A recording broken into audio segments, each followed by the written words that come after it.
A conservative CNN anchor said President Trump's wall is like porn to certain people, quote, who almost seem to have a sexual fetish for a cement wall, unquote, which explains why Mike Pence swears he's never once looked at a wall.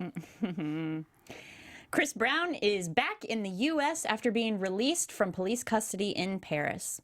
I think one thing all Americans can agree on is that we need to build a wall around Chris Brown. Hugh Hefner's widow, Crystal Harris, sold the home he left her for $5 million. It features 5 bedrooms, 6 bathrooms, and 1 incredibly horny ghost.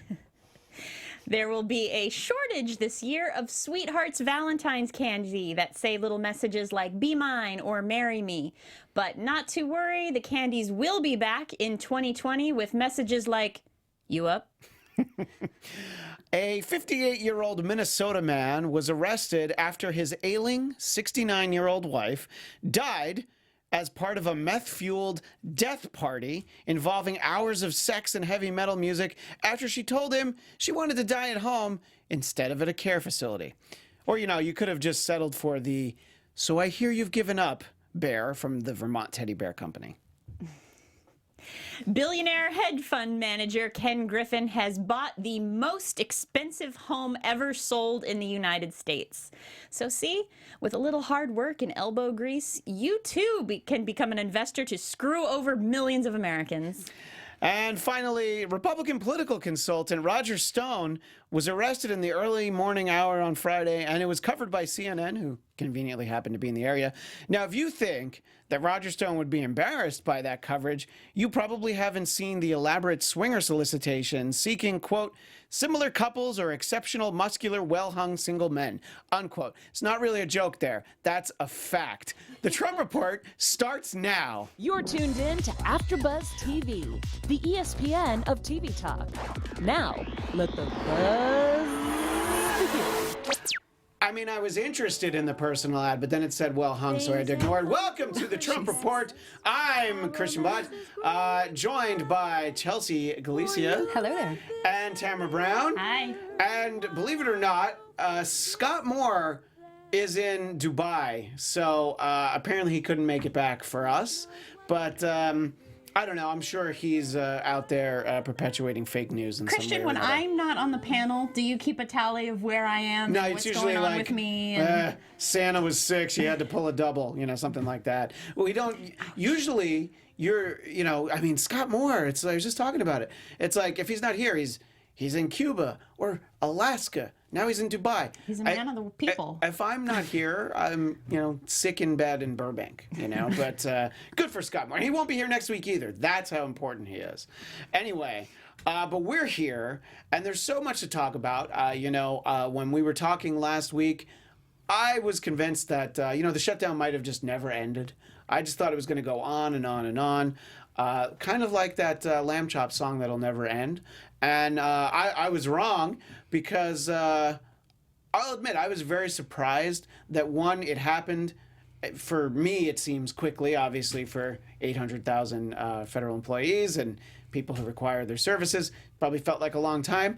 And I'm also surprised at just how bad President Trump came out of the whole thing. I figured he wasn't going to give up because he didn't want to look bad. Chelsea, were you surprised that it ended when it did? And do you think it's safe to say that Nancy Pelosi delivered an ass whooping of the president? Okay, so thanks for the two-part question. We got a sound effect? But, okay, so on the first one, am I surprised? That it ended as, Yeah, because 3 days before on the show last week, I was just saying the only way this is going to end is Trump is going to blame another agency for saying, oh, they don't need the wall anymore or something like that. That was the only way that this was going to end. And that echoed exactly what I had said the week before that. So that just was like super egg on my own face. I did not see it. Yeah, you're going the one down. that's embarrassed. Yeah, no, that's really the takeaway from the shutdown. Chelsea should be really embarrassed. I mean, I just want to be like out of the trying to guess what's going to happen in the future game because I just plain suck at it. So, yeah, I was really shocked. But something else that surprises me is how much credit Nancy Pelosi is getting for it, and maybe I'm missing something. And yes, she is the leader now, and maybe she held everyone together to not budge, and therefore the president budged. Or what is it that makes her the hero of this situation? Because I don't know if I see it. Well, I don't know that it's Chuck Schumer. Look, she would get the blame if Democrats gave in, and even if, say, they held some kind of vote. I think that the reason why she still is where she is I think that she's able to have the clout of saying, like, look, it's going to be tough. We're not going to be very popular. We're actually not going to be as unpopular as President Trump. Just hang in there. We can't give him this wall, especially because, the shutdown started before this new Congress even started. And you don't want the first thing you do to be like, oh, yeah, but you can have the wall. The thing we said you'd absolutely, under no circumstances, could have. Go ahead and have it. Here's, they offered a couple $2 billion. So I don't know. That's my thought. Tamra, do you think that Pelosi's getting too much credit? I'm not sure. That's a good point, Chelsea. Maybe you're right, and like the Republicans who were against it should be getting more credit, but I don't think they want that sort of credit. I don't know. I'm not sure the credit game is really that fruitful. Yeah. Like, you make Nancy Pelosi way too much of a hero. I get it. That no, that was a powerful no, and standing behind a no and sticking with it is pretty powerful, but that took everybody to stay with the no. I would imagine, just, again, hypothetical here, imagine that there was a government shutdown, President Obama, over healthcare. Do you think Paul Ryan could have ridden it out for 35 days or whatever it was? And I mean, maybe, because if there was somebody in his ear that he was afraid of, he absolutely would. But I think that Ann Coulter would have been in his ear. Well, Ann Coulter probably would have been in his ear. And, Ann Coulter is apparently off the Trump train for the moment, much to the chagrin of Newt Gingrich, which just shows how, for Republicans, it's kind of still the mid-'90s, because you were still talking about Newt Gingrich and Ann Coulter and a lot of the same people. But anyway, so I think that, obviously, like I said before, there'd be a lot of blame at Pelosi even if the Senate was to blame. So you might as well give her. So give her some credit for sure. Okay, but sure. The fact that look, and then in the Senate, you did have kind of a block of Republicans that were like, yeah, if you're not going to do the wall, we can't help you. I was surprised that they hung in as long as they did either. That's why I thought this was gonna last longer. This tells me just how much he really wanted to do the State of the Union address. He was just like, okay, I needed it. All right, just give it to me next week. And I know I'm about to pose a question, and I know what Christian's answer is going to be, but I want to know who was able to bend Trump's ear to get him to understand that you have to reopen the government. You have to. Well, not to put you on the spot, but say that it was Sarah Huckabee Sanders. What would that have sounded like? How would she have tried to convince him? He doesn't listen to her. Look, all I'm telling you is the American people need to go back to work. I would assume you would say that it was Ivanka that No, convinced him. I do think that she probably would have been a voice in his ear, but I do think something this significance, I think that there were multiple people, and it was probably like almost everyone was like, no, you need to figure out a way around this. And probably the last week was spent, all right, I'm going to give in on this, but how do we craft my explanation where I try to, have maybe just a little bit of egg on my face, not an entire McMuffin on my face, which probably happens, I don't know, every day, if I had to guess. But I think that that's really what a lot of the time was spent, because he started to sound a little bit more, when he wasn't defiantly delivering a State of the Union address from the wall, and maybe, or, from where he wants the wall to be, or, just from a wall. Maybe he would have gone to China and done it from the Great Wall, because he'd be like, look at this wall. Can you believe it? But I think that's my thinking, is that it was, if he listens to Ivanka and Jared, and maybe even Eric Trump and Don Jr. I don't know who he would listen to apart from the people that I just said, because you get the impression that it isn't many people. But same question to you, Chelsea. Who do you think is capable of getting this president to back down on when he was so dug in on this? I really have actually no flippin' Roger idea. Stone? No, because probably he not. he's a big border guy. I mean, this Roger Stone indictment made me actually rewatch Netflix's documentary on him, Get Me Roger Stone. And I was just like, again, shocked at just who this character is. And we will definitely talk about him next. So there's a little bit of feedback in the chat. Caroline Spencer, or probably just Carolyn Spencer. I wasn't surprised that the shutdown ended, but she thought that he would give up. He just thought that Congress would have had to make it happen, and he says yes, Nancy Pelosi did kick his ass, so she's getting the There's the credit. definitive answer. Yeah. There we go. Thank you, Caroline. That's why we go to the chat. But do we think that it cost the American people $11 billion? 11. I heard 8, but that we'll get it all back. You know what? Except for 3. I bet that it's probably 11 now, and then when they do the last of the bean counting, it'll be like 15. Well, because billion. that's what the CFO CBO said that it was.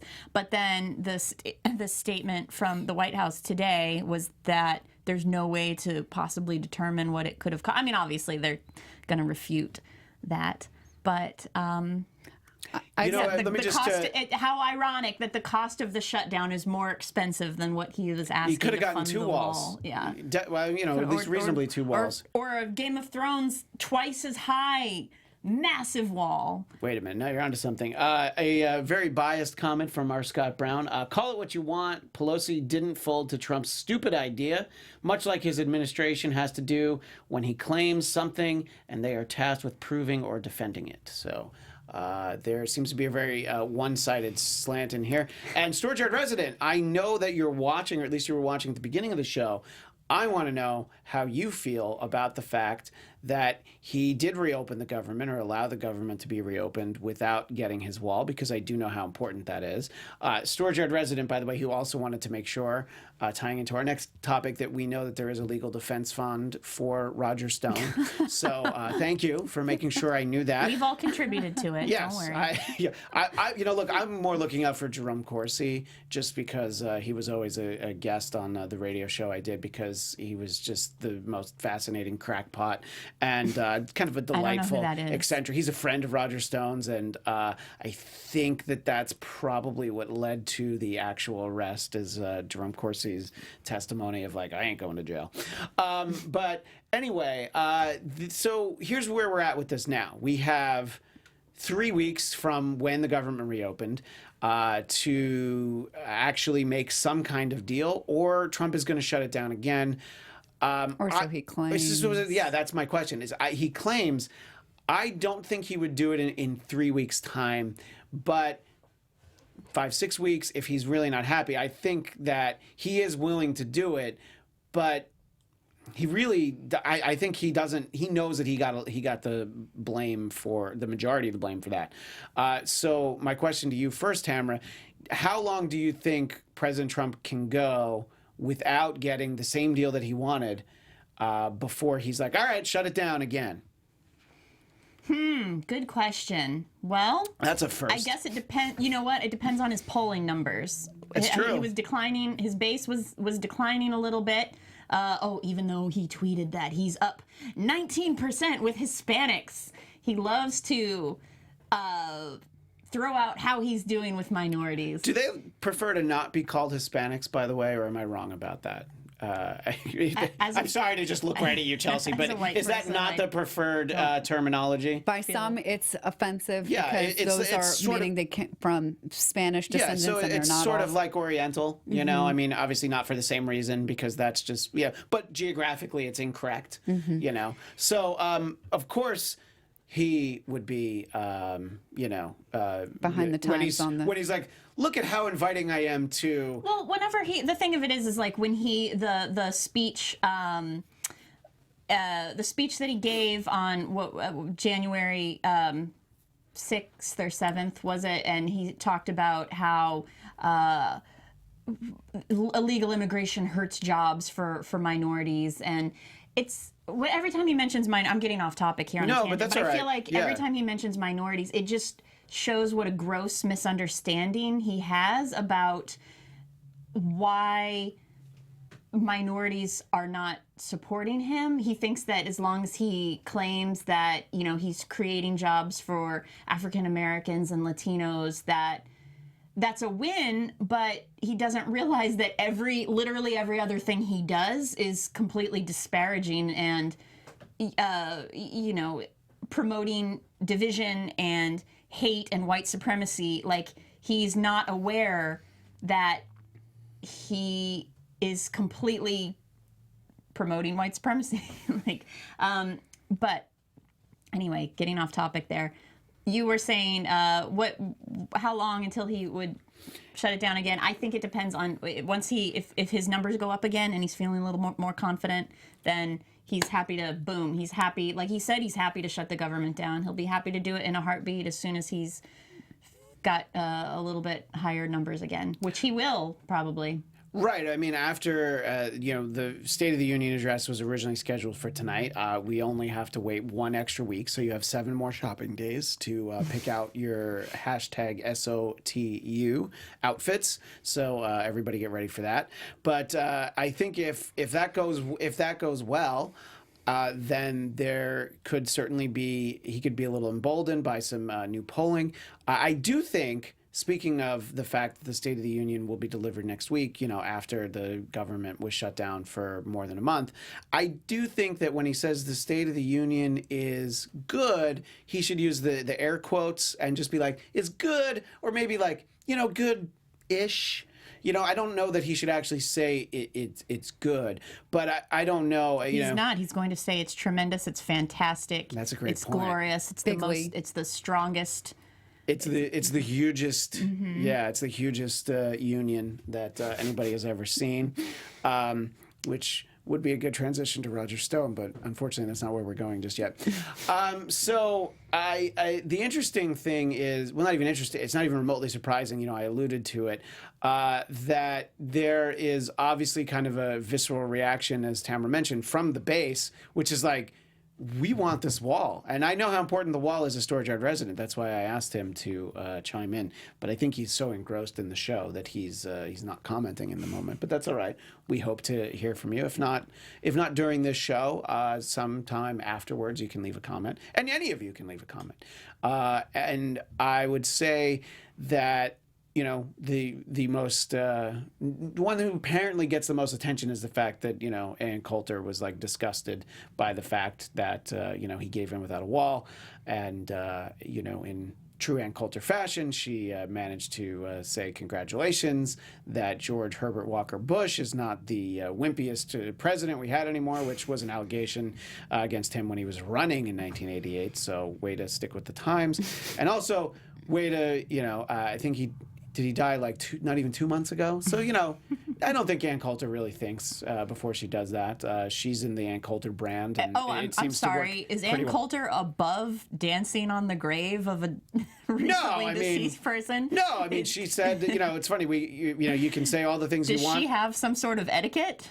I mean, for her, probably. I don't know what it is. There's something. There has to be a line for her. I just don't know what it is. And fair. Also, if there is a line, it's like, but if you cross that line, you're going to sell 2,000 more books. Then she'll probably cross that line. But who amongst us with a lucrative multi-million-dollar book deal wouldn't? So I don't know. I hope I could say myself. Well, one day, right? Or how's the book coming along? It's in the design. Okay. Just the series of 5. The series of 5. Yes. Is it like if Harry Potter was like an institution for I wish I could. wizards who like did finance or something? Am I giving you ideas? It will turn you into your own finance wizard. She just sold a book right there. That's amazing. Anyway, so again, not surprising. that it's not being well received, but he had to take that into consideration when you say, Chelsea, that he had to know that this wasn't going to be a popular stance when he spent weeks like, I'm not backing down without my wall, except for the fact that I'm now backing down without my wall. I really think, like, this is my armchair psychologist opportunity right here, but I really think this goes back to a childhood and a whole life of never hearing no. Probably didn't get what he really wanted, which was like affirmation, validation, attention, and love. So he was just like given things. He would throw tantrums until he got them. And I know that, Schumer said you can't, govern by tantrum. And that was like okay, yeah, that was a nice dig. But I think that that's actually accurate. I don't even think that was hyperbole. So I just don't think that he is used to sticking to his guns and not getting his way or having the situation turn out where he can say that he got his way. This was the first situation that I think he backed himself into a corner where there was no way to spin this, because if there was a way, he certainly would have. I think he realized, wow, I'm in over my head, and that promise that I made of I alone can fix this, he may now be realizing that that's just not the way the government works. No single person can fix or hopefully break anything in our government. Well, I guess he can break. So shoot, I already have to backtrack on everything that. Can break, but that it's up to one person, and I hope that it sinks into not even just Trump's base, but all of our minds that we are already obsessed with who might be the next president. And yes, that person is important, but they're one person and they cannot fix everything. I can go down a whole long tangent on that, but I just think I'll stop there. Could that one person, could that one person break everything? If the president can't fix everything, but can they single-handedly break everything? I think we're gonna find out in the postmortem of his presidency. I'm sure. You mean in 2024? Yeah, right? Some agencies are broken down. They're underfunded, understaffed. It's possible that it will break or severely harm some of these agencies. I guess only time will tell. Tamra, when he basically conceded on the wall standoff, he started referring about, we'll get it, and there's like quotes around it, the smart wall. So now he's kind of changing what the narrative is about the wall. So Alexa, keep out immigrants. That's what he means. That's exactly what he means. Which someone watching right now like probably has the show on, and their Alexa is like, I'm sorry, I can't do that. But good for Alexa for taking a stand. But what if you had to guess what the narrative is going to be over, a week from now? He's got to talk about the fact that he lost this standoff and, cost us billions of dollars and, almost 1 million people their paychecks. Do you think that he's going to he has some elaborate smart wall, or maybe like, some kind of satellite defense system that he wants to roll out? What do you think his fix is for being a loser on the wall, as he would characterize the situation? Well, I think he'll focus more on blaming Democrats.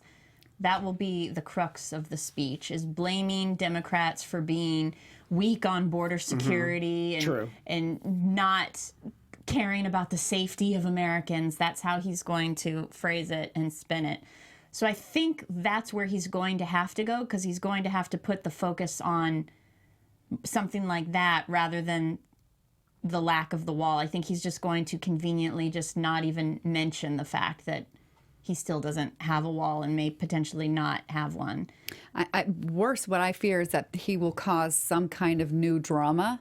And so then it'll give him an excuse to pay attention to some new thing. Hopefully it's not like bombing a new country or something like that, where all of our attention gets diverted away and he's like, oh, sorry guys, I got to deal with this thing. The wall is going to have to wait. Right. I'm very focused on our new war with Vietnam that I have waged, because I think it's about time that they got some payback. In that same vein, like, didn't we've found North Korea has they found like 3 more missile sites in North Korea, and it's like, so he clearly, claiming that they reached back when Kim Jong-un and he had their summit, and claims, he also has clearly failed in denuclearizing or de-arming North Korea. But we're not talking about, the media is not talking about that at all. They're talking about his failure of the wall. But I'm just saying, guys, he's failed in a lot of areas. Can we just spread the wealth around and be fair to every aspect of diplomacy where your President Trump has failed? But on President Trump's, the plus for him, obviously, Kim Jong-un has really enjoyed the handwritten notes that President Trump has sent to him. So that's what I have read about North Korea lately. So at least there's that. That's probably why he's like, oh, he likes my notes. What's a couple of missile silos amongst friends? Who doesn't like a handwritten letter? It's been a long time I since can't criticize him for that. And just one final point on the State of the Union. Actually, before we talk about that, Storage Yard resident did respond. He says that President Trump will find a way to get the wall built. National emergency is the way to go. That was what I think there were multiple advisors trying to convince him not to do. But it just depends, because if ultimately he feels like this is so important to not to the country, but to his legacy and his reelection, then he will. I think he'll ultimately try and invoke that. And I don't. It'll go to the courts, and it'll be interesting. But then we can see whose fault it is. We can blame Judge Judy. We can blame Judge the Ninth Brown. Circuit. Yeah, the judge from divorce court. Those are all the judges that he knows, and he's going to blame each and every one of them. In speaking about the State of the Union, the response will be delivered by Stacey Abrams, who was not declared the winner, I guess is the way to put that, in the Georgia race. What do you think, Chelsea, about the choice of her as someone to give the response? Well, based on my Facebook feed, it is a very popular, exciting. Is Drexel excited? Our friend Drexel heard. I actually haven't. Yes. Okay, I just had Yes, he a is. hunch because I know he was a fan of hers. Yeah. So, okay, cool. I don't know why I can't get that excited, although I am. Chuck and Nancy, Well, we're probably looking at each other. As long like, as it's not gonna not be yet. amazing. Chuck and Nancy both touched their nose and said, not it. Yeah. And so then they were tied, so they okay. had to find someone else. So, if she is able to give like a real response that corrects factual inaccuracies or really talks about things that are important rather than just as some canned response, then great. I hope that she does that, and I hope it turns out well. Yeah, I hope that, again, we just made the joke, but I hope it's a better response than the last one that we saw. What do you think about that choice, Tamra?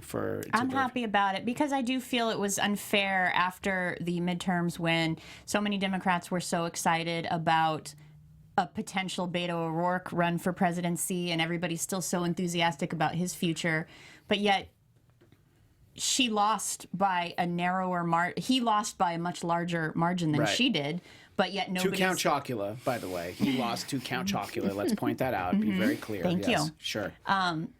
But yet there just wasn't there. Or at least I didn't see as much, grassroots excitement for where her career is going. In all honesty, it was When the you have first time. Oprah in your corner, that is about as much.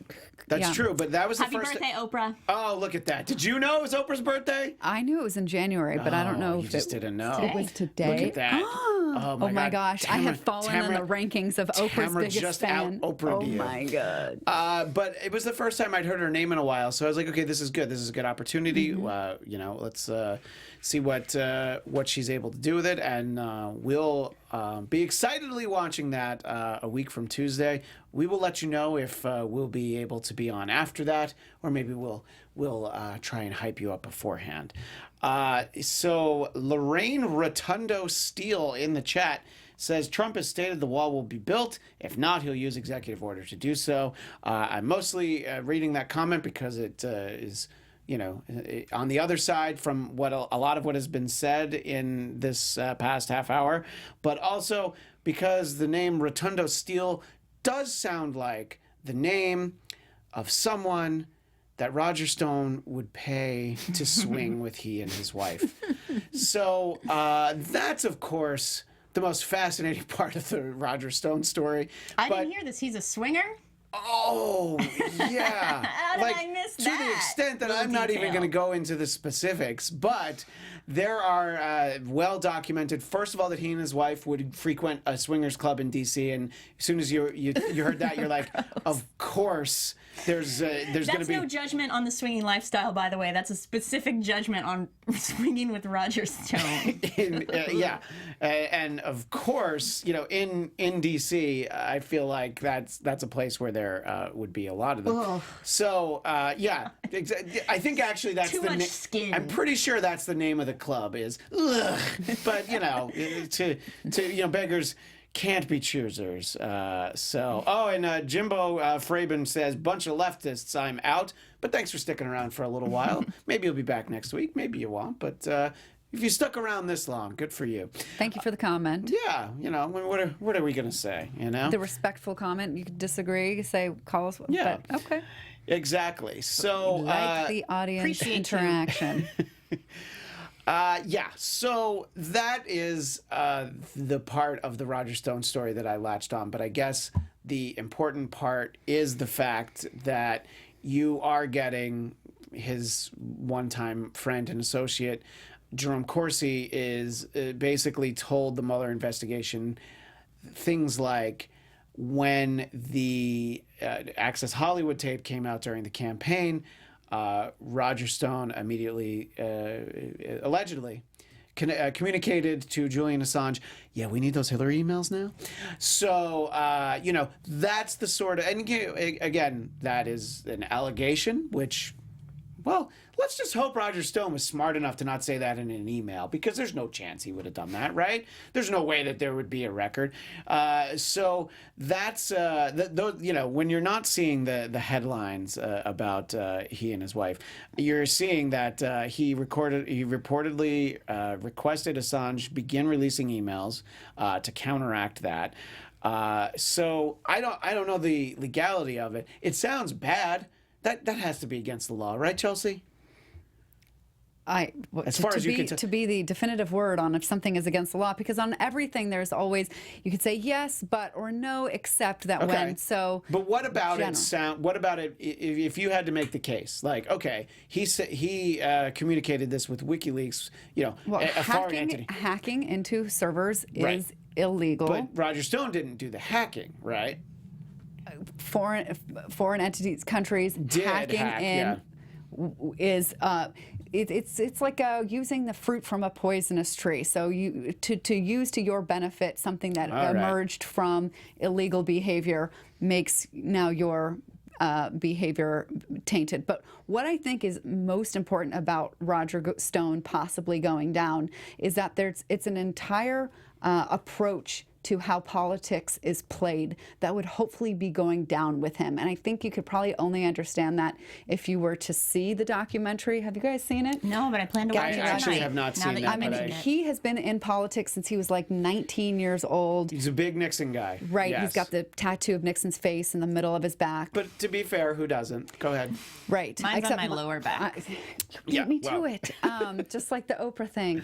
But it shows that there is a really, I mean, if you didn't know already, ugly underbelly to politics, and he is one of those puppet masters, and he's big on the PACs. He and his lobbyist group that included Paul Manafort were instrumental in making PACs a big thing, these political action committees, as a way of raising money and helping candidates without directly donating to them. Because there's limits on what you can directly donate. Right. So, and obviously, this is certainly one of those things that both sides have these PACs, because if you were to be like, well, we're not going to use any PACs, you probably lose by a lot. And he also is a great demonstration of, like, he was somebody who would help get people elected and then turn around and then become a lobbyist to pay people to access that person that he just helped get elected. Now, that sounds like it would be against the law, but I guess it's all subjective. It is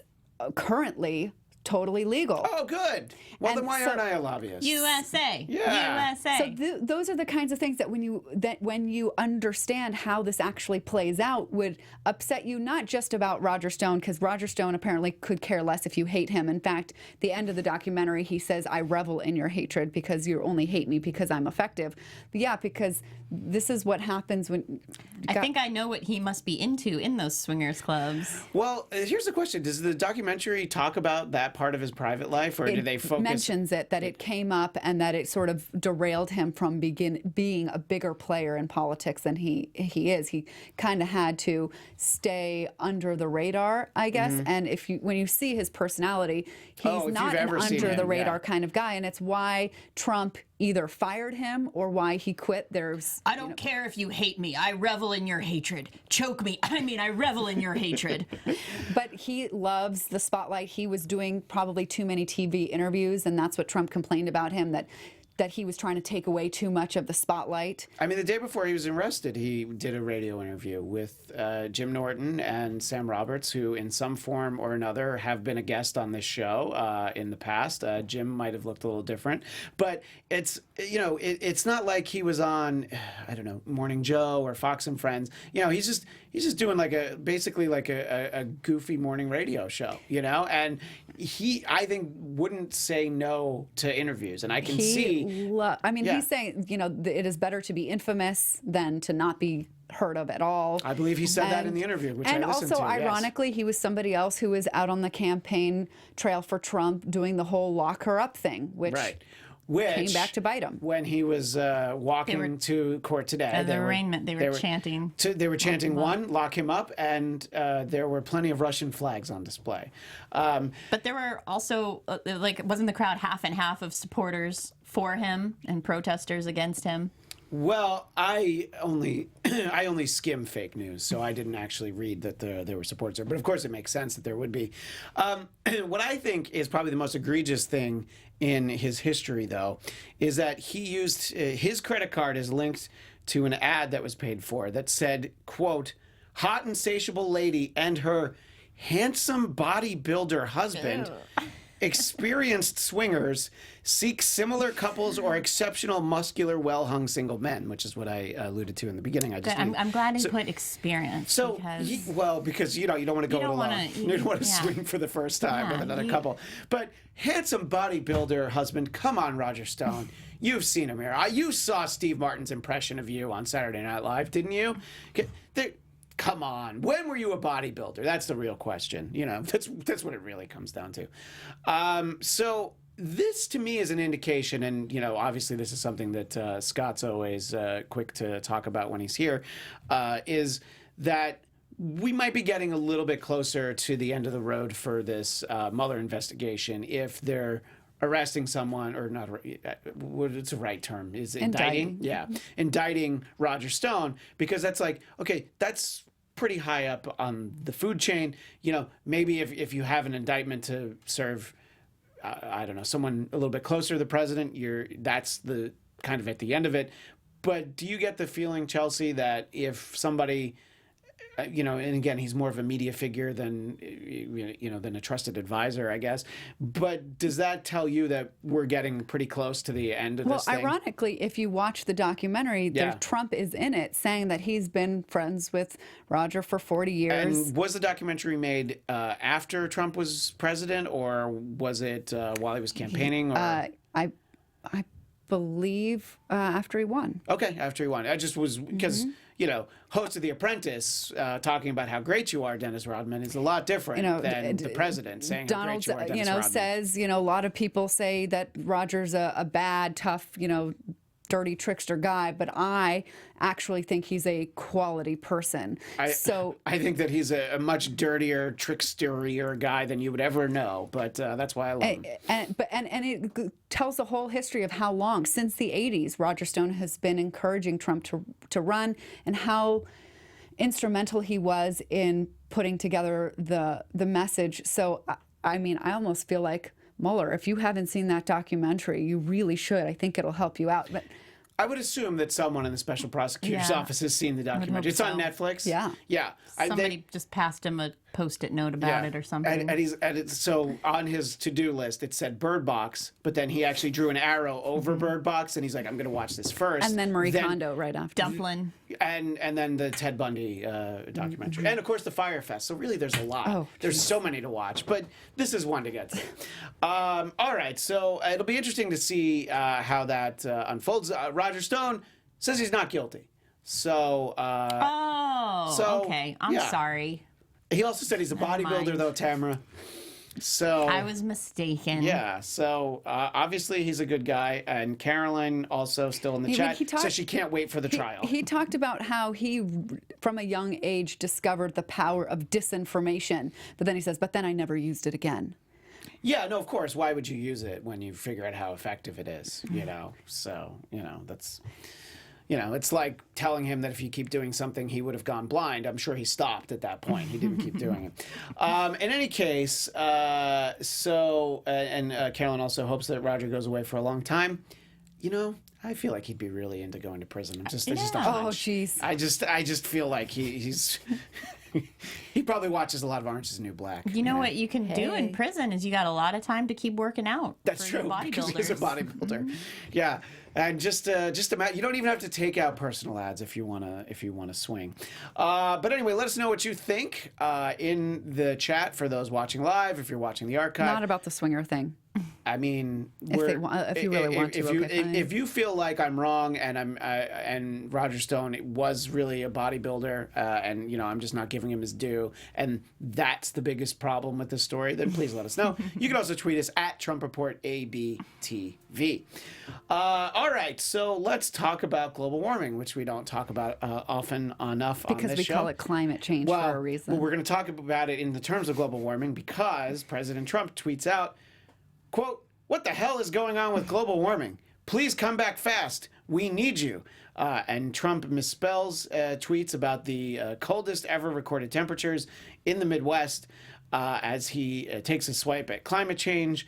And I guess what this comes down to, that people will make the point that it's such an obvious thing, and maybe I need to be reminded once in a while, that climate and weather are actually very different things. That yes, it is indeed very cold right now, but that's probably why they don't call it global warming anymore. It's like, well, it's climate change. That's how you get your polar vortexes. Warming of the oceans has, so it's a kind of a slightly complicated thing. I think this should be used as some sort of, like, you fail elementary school if you, well, okay, fine, maybe middle school. That seems like a middle school thing, let's be honest. If you can't understand this. I mean, this kind of comment, the fact that he would say it just means he knows that there are some people who will read it and be like, yeah, that makes total sense. And those are the people that we should all cry for and say, wow, how our education system has really, truly failed. Tamra, what do you say to the notion that President Trump has been able to, combat global warming in a way President Obama never could, and he's created the lowest temperatures in the Midwest that we've ever seen historically? You have to give him credit for that, right? Yeah. Oh, God, I do give him credit for the coldest winter the Midwest has seen ever. With minus 55 degree wind chills. Give credit where credit is due. And by the way, speaking of giving credit where credit is due, I wish that I could take credit for saying that President Trump has lowered temperatures, but it was a real Twitter argument that I saw, and at first I'm like, okay, this guy is definitely pulling over somebody's leg. I'm like, no, I think that he's just like, well, look what Trump has done. He's created colder weather in the Midwest, and you have never done that, President Obama. So, I mean, it's a question that comes up a lot, sort of conversationally, like, I've heard plenty of people say, I worked on a daily radio show, people would be like, yeah, we sure could use more of that global warming. And those people really should be required to go back to, like, middle school, should have to time out of society, and you have to go back. Climate change means extreme conditions, so that means hotter summers, colder winters, bigger storms, extreme conditions. I can't take it seriously. I can't. I don't know how if you were to say that to me right now with a straight face. Yes. I don't even know. I would just probably respectfully and just not look at you and just move away. There's just. I mean, that's happened on this show before. That wouldn't be the first time, so that's all right. You know, I would like to be able to stay engaged in a civil discourse. I just don't know how to do that. And I don't want to say with dumb people, but with there's willfully ignorant. That's what my term is going to be, willfully ignorant. And look, there's just the fact of the matter is that people probably don't understand the difference, and they don't want to be on that side of the conversation. I think that. So then just keep your mouth quiet and then just ask questions of people and trying to learn. Read an article, read a documentary, go back to school. Or, just someone else tweet, however, so what, you get 280 characters on Twitter now. Just respond, quote President Trump's and be like, well, here's the difference, but, here's a link, read that. And that's the level that it would probably work best on. But yes, so you're not taking people like that seriously. Someone who I don't know that we should take seriously. There's a lot of people running for president, but Howard Schultz, the former Starbucks CEO, has said that he might want to run, and he might run as an independent. So Democrats took that very seriously, and a number of Democratic organizations have said that they would begin boycotting Starbucks if he ran as an independent because of the damage that he would do. He would take votes away from President Trump.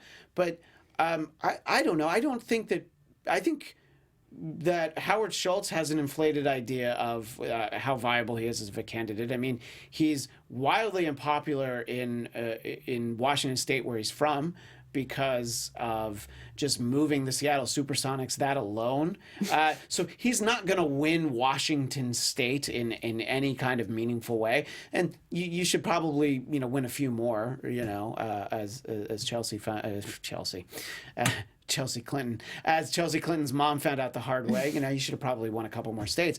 But when you hear something like this, it's less about him as a viable candidate, but somebody running as an independent, and then Democrats are like, oh my God, we're going to boycott the company that you no longer work for. But he does legitimately make some money off of the company. It's not like he sold everything. He's not an idiot. He's not Roger Stone. But do you think that Democrats should be so quick to say, like, don't you dare run as an independent? I mean, I want to be the person who says, the more the merrier, be engaged, run, let's listen to everybody. And I would say, okay, come on in, but then after the primaries, bow out, add your contribution to the conversation of ideas and how you see things going. Although that I heard him on 60 Minutes didn't offer what I think was anything new. But he just doesn't believe that we have the money for universal health care or education. But I didn't hear what he was really for. He's fiscal a responsibility. Businessman. He's a businessman. Trump supporters. And that's kind of what I'm wondering is how many more businessmen are going to be like, well, I'm a better businessman than Trump. So it is like Mark Cuban and everyone on Shark Tank, are they all going to run for president because they're like, oh, we're better? So. No, I don't think so either. But I think anybody who has owned a business who has not been sued by their employees is a better businessman than Trump, which means that's a lot of people. That rules out a lot of businessmen, though. There's business people, by the way. But the truth is the way that the system is right now, a third-party candidate, an independent, would, in all practicality, serve as a spoiler. So I understand that many people are highly discouraging of him or anybody else running as an independent. It's possible, but here's what I came up in my mind that would make me just as happy as Bernie running would be if Bernie would get to moderate all the debates. Because realistically, let's just say one. If he gets to moderate one. The people who ask the questions are the ones who are giving us the issues that we're all talking about. And Bernie's questions, Bernie's topics that he would bring up, first of all, would be like, how do you plan on solving poverty? How do you plan on solving poverty? Right? It would not be questions about emails and it would be like things that actually I think apply to most it's a good Americans. point, and it's something that we'll certainly revisit next week and into the future. The idea that Bernie could be running as run for moderator. but if he were to run as an independent, I think that's exactly the case. That's exactly somebody that people are afraid of. Imagine if he had run as an independent in 2016. Chelsea might say he would have won. But anyway, we will have to put a pin in that for this week. Thanks so much to everybody who joined us in the chat, even those of you who only joined us briefly. We will see you next week. Follow us on Twitter at Trump Report ABTV. We will let you know if you find us at our usual time or after the State of the Union. There's some scheduling quirks to work out. You can follow me on Twitter at ChristianDMZ. Chelsea, where do people find you? At Chelsea Galicia. And Tamra. Hey, Tamra _ on Twitter. There you go. And we will see you next week. Thanks so much, everyone. Our founder, Kevin Undergaro, and me, Maria Menounos, would like to thank you for tuning in to AfterBuzz TV. Remember, we're not just the first, we're the biggest in the world, and we're the only destination for all your favorite TV shows. Whatever you crave, we've got it. So go to AfterBuzzTV.com and check out our lineup. Buzz you later.